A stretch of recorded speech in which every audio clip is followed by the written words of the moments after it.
Good afternoon and welcome back to another ironic introduction to another video. Today we have a Alliance Wars Season 15 Defense Tactics and Season Rewards update.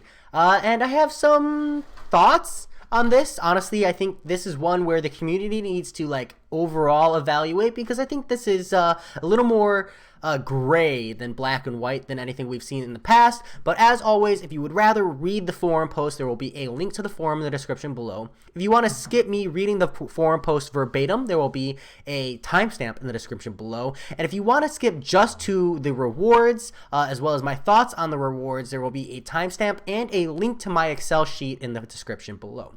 That said, let me go into my verbatim read through. So as always, summoners, as we gear up to end 2019, we're already looking forward to what's to come in 2020. One of the first things that's coming your way is an update to Alliance Wars in Season 15. This update will introduce new season rewards and refreshes defense tactics. This season, we took the opportunity to refresh our defense tactics. Lesser used or less successful tactics have received a buff, and our more popular / effective ones have been made a little easier to deal with. So Bulwark tiers 1, 2, and 3, metal defenders are immune to armor break debuffs. Whenever a metal defender loses more than 3% of their max health from a single strike, they gain an indestructible buff for 10 seconds. This indestructible is removed if the attacker triggers a special attack and goes on cooldown for 15 seconds when indestructible buff ends for any reason. 2, Bulwark 2 for tiers 4 and 5. It's the same style of play, except it loses more than 5%. The indestructible buff is only for 8 seconds, and again, it's removed cooldown of 15 seconds. Next up, we have Crush 3. For tiers 1, 2, and 3, X-Men and Mercenary Defenders attacks have a 15% chance to be unblockable, and then grant a Fury, increasing attack equal to 100% of their base attack for 5 seconds. These abilities can't be affected with ability accuracy. However, the unblockable won't trigger on well-timed blocks or while the Fury is active. Crush 2, same mechanics, except it's only a 10% chance unblockable, and the Fury grants attack equal to 75% of their base attack for 7.5 seconds instead. So in this case, it is a lower potency, higher duration of time, just kind of pointing that out. These abilities, again, can't be affected by AA and won't trigger on well-timed blocks or while the Fury is active. Dodge 3, size S defenders have a 3% chance to evade incoming attacks. Whenever a size S defender evades an attack, they gain 30% of a bar of power. For tiers 4 and 5, it is instead a 2% chance, and they gain 15% of a bar of power instead.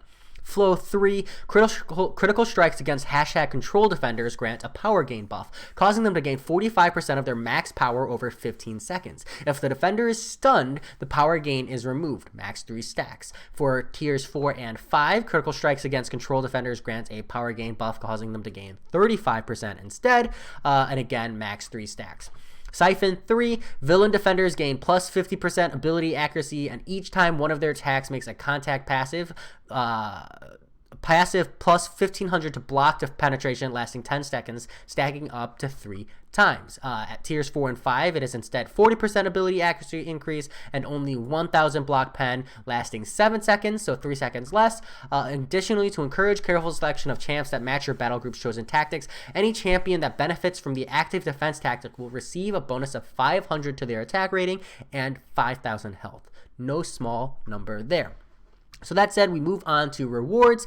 So we've refreshed the rewards for Alliance Wars seasons. The season rewards identity has always been a little bit of everything and lacked an identity of their own. Summoners has also let us know that they did not like the idea of season crystals, which contained random rewards, so alliances that worked hard together could get very different rewards at the end of the season. This season, we've removed the season crystals and focused our top rewards to be about high-end rank-up resources and crystal shards. So I'll scroll through here for the pictures, but I have an Excel spreadsheet here that I'll actually do my comments and stuff. And real quick, it's interesting, right? They've taken away more than just the season crystals, right? So these are the current ones, and I apologize, but my Excel sheet does not include bronze and stone. If you're watching this video and you are a bronze or stone alliance, please let me know. But I am of the opinion that anyone who is taking Alliance War or trying to take Alliance War seriously will very quickly move until at least silver. And anybody who's not taking it seriously, you're probably not watching this rewards update video. And if you are, please let me know, correct me. It's just that this Excel sheet takes quite a bit of time.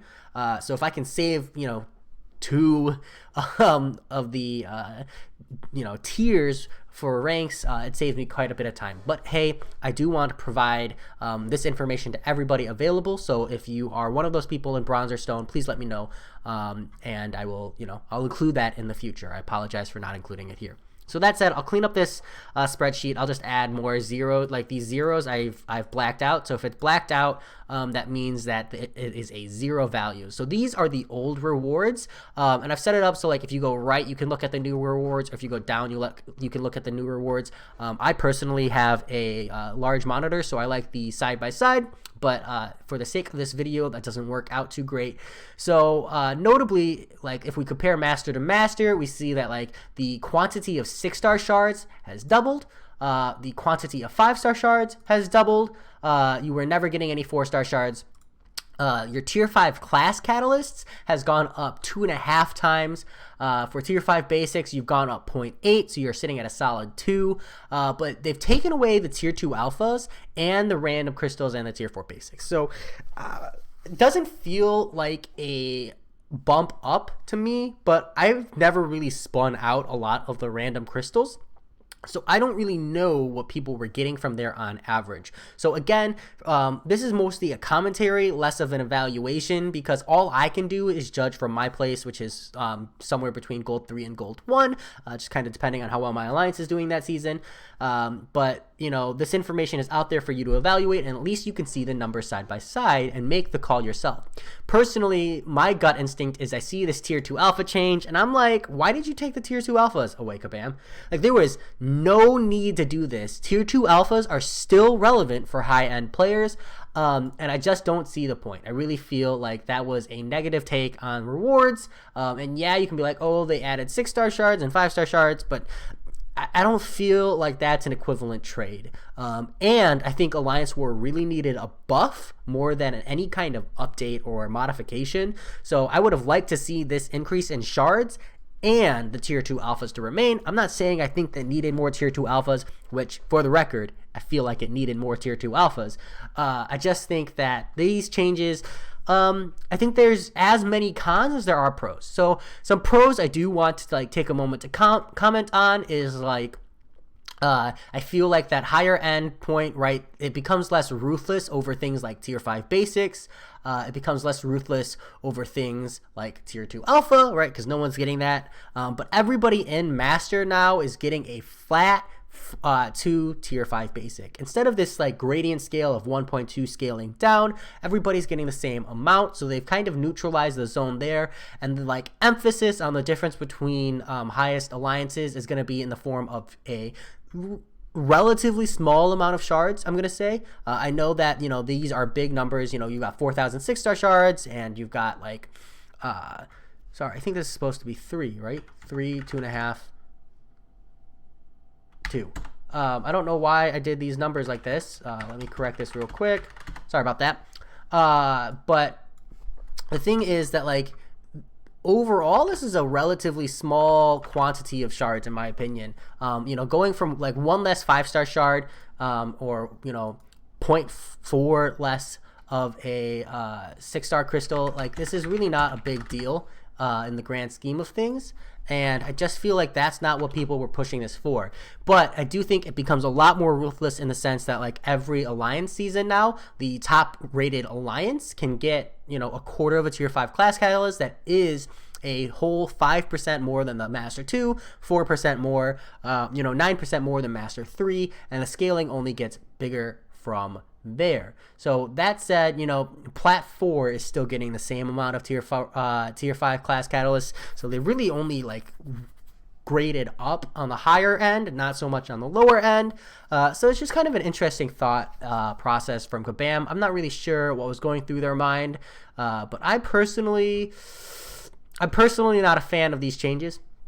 I'm just gonna say it because like from a gold 3 perspective, gold 1 to gold 3 perspective here, like now we're getting some 6-star shards, a little more 5-star shards, but we're losing out on we're losing out on like the random crystals and the tier 4 basic, and I wasn't a huge fan of either of those. I just feel like it wasn't necessary to take away the tier 4 basic. So I don't know, I feel like It's tough. I'm sorry. It's tough for me to comment. All I can do is present you with the numbers and let you evaluate it. I think that there's some pros. I'm glad to see more tier 2 alpha personally in my side, but it hurts me to think that people in the master level aren't getting any tier 2 alpha at all. Like, that blows my mind because I don't understand. I just don't. Tier 2 alpha is still relevant for people who want to rank to a 6-star. Like, you still need tier 2 alpha, Kabam. I just think this was someone dropped the ball here somewhere. I just think that was a huge mistake. And even though that will probably never affect me as someone who's probably like destined to stay in gold/plat level competitive play, I just feel frustrated knowing that the higher end is getting screwed. I don't know. Just kind of weird thought process on my end. That said, I don't have a whole lot of commentary. I do apologize for that, so I will talk to you all later.